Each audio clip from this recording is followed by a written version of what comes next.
Welcome to the Near Memo, a weekly conversation about search, social, and commerce. What happened, why it matters, and the implications for local. All right, welcome to episode 15 of the Near Memo. I'm joined as always by Mike and David. I'm Greg, since I didn't say last names. And as always, we talk about the most interesting things that happen in the world of local commerce, social media, and there's a ton of news, but we focus in on three particular major items during this podcast. And David, you're up first, I think.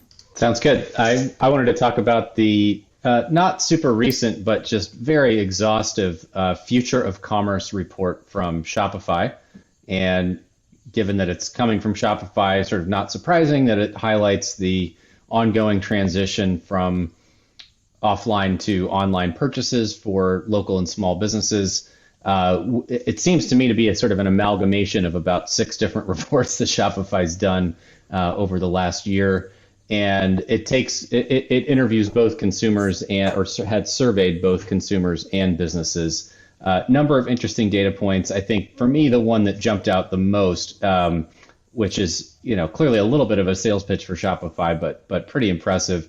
Shopify's retail merchants replaced 94% of point of sale sales lost in the first 6 weeks of the pandemic with online sales. So just amazing that if you were already using Shopify POS and had an online version of your store that was ready to go when the pandemic first hit, you saw a fairly minimal disruption to your business. And I don't know that that's necessarily specific to Shopify. I would think that would apply to any business that had a good e-commerce experience that was, previously doing a lot of offline sales, that they lost a lot less business during that initial wave of COVID. Greg, you were going to say something?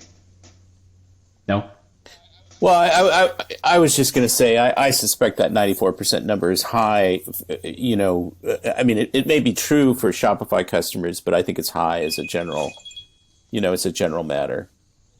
That's Shopify calling Mike right now. Thanks for the plug. Yeah. So the other, you checked the the other mail. Interesting. It's my wife. I have everything shut off, but she's allowed to get through. So we'll have to invite Dara on our next Near Memo. So the flip side of that coin I thought was interesting is Shopify almost doubled new signups in between the first quarter of last year and the second quarter of last year. They were up something like 71 or 74%. And so, certainly merchants who weren't on an e-commerce experience, were clearly looking to one of the category leaders to get themselves online. So I thought that was pretty interesting. The consumer data I also thought was interesting. It was not as dramatic of a consumer preference for online during COVID as I would have predicted. Young people sort of led the way. I want to say 2/3. One of these stats showed that 2/3 of young people sort of preferred the e-commerce experience. It was less than 50% of folks over 55.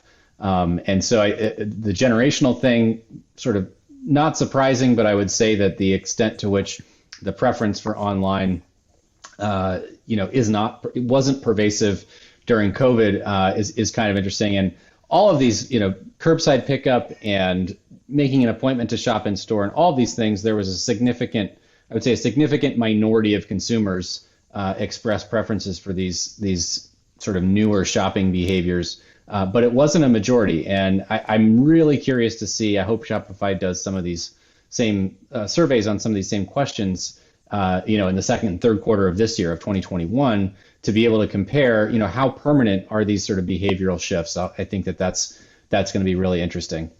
And then the other piece, which is going to be a segue into Greg's. Can I just make one comment on that? There was an interesting article in Retail Dive that Greg mentioned earlier that in terms of best practices around these new things. And they noted that buy online and pick up in store, where there's some sort of, you order it and then there's some sort of delivery system in the store, like a dispensary or something, has really fallen by the wayside, largely driven by COVID. But I think the premise of the article was that its death is probably permanent, thus limiting, for example, browsing behaviors that consumers have. So it'll be interesting to see if something like that comes back post-COVID, or whether curbside has permanently sort of axed it from the choices.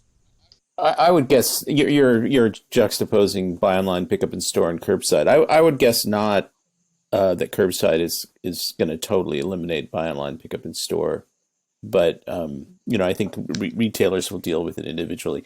There was another interesting stat that I saw from the Shopify report that was talking about. I tweeted about it earlier. They said that where there was a local delivery option or local pickup option, those shoppers converted at higher levels than those doing traditional e-commerce with an e-commerce shipment to their homes. And I thought that was really interesting as well, because I guess that goes to the immediacy of that's kind of like an in-store shopping experience. There's an immediate gratification, or you get the product immediately. I also thought it was a good report with lots of really interesting data. Which do you want to talk more about the report, or should I segue into my topic? I'll say one and a half more things. So just to piggyback on that, availability of local delivery, increasing conversion rate. I guess I would kind of see that as the permanent takeaway from COVID sort of shifting behaviors, that it may not be, that all of these sort of curbside pickup, local delivery, these things may not be necessarily table stakes moving forward, but you are going to lose some share of customers just from a lower conversion if you don't offer them as part of your checkout or purchase experience. Right, and I think the theme of all of those is convenience, customer convenience, right? I mean, I think people like the choices, they like the convenience of those options. I had Whole Foods delivered this morning because I was, just a busy day and I can't get to the store. It doesn't mean I'm not going to go to the store, that forever, I'm going to prefer delivery, but it's a great option to have as the circumstances dictate. And then, do you think that this multitude of delivery options will put stress on a lot of these small businesses? I mean, absolutely. I mean, small businesses are not set up. Even the big retailers are not. They're not set up to do like 10 different things. They can do 2 things, And so this is the challenge: is figuring out what's going to be the most effective. Where do they place their bets? For sure. But they have to do something. I know that I've probably gone over my time, so I am going to segue to you briefly. But the other really interesting data point was around this desire among consumers to support local and independent businesses. I was shocked at the country level differences in that sentiment. So Spain and I don't remember seeing that. Tell me. Spain and the U.S. were 1 and 2 or 1 and 3 or something like that, with 74 or 72%, a very high percentage of consumers expressed an interest in supporting small and local businesses. Japan was down at like 25% or something like that. So it's a really wide range of this notion of consumers wanting to support small and local businesses. And I was happy that for all the businesses that I work with anyway, that American consumers kind of have this innate preference for it. But it's not necessarily true in other parts of the world. So I'll segue on that note. I suspect if we drilled into that, if there was some kind of qualitative interview component, you'd see more nuance there, and the way people may have interpreted questions. I bet you there's more to that story. Thanks for joining David, Mike, and Greg. To stay on top of the latest developments in local, subscribe to our newsletter at nearmedia.co.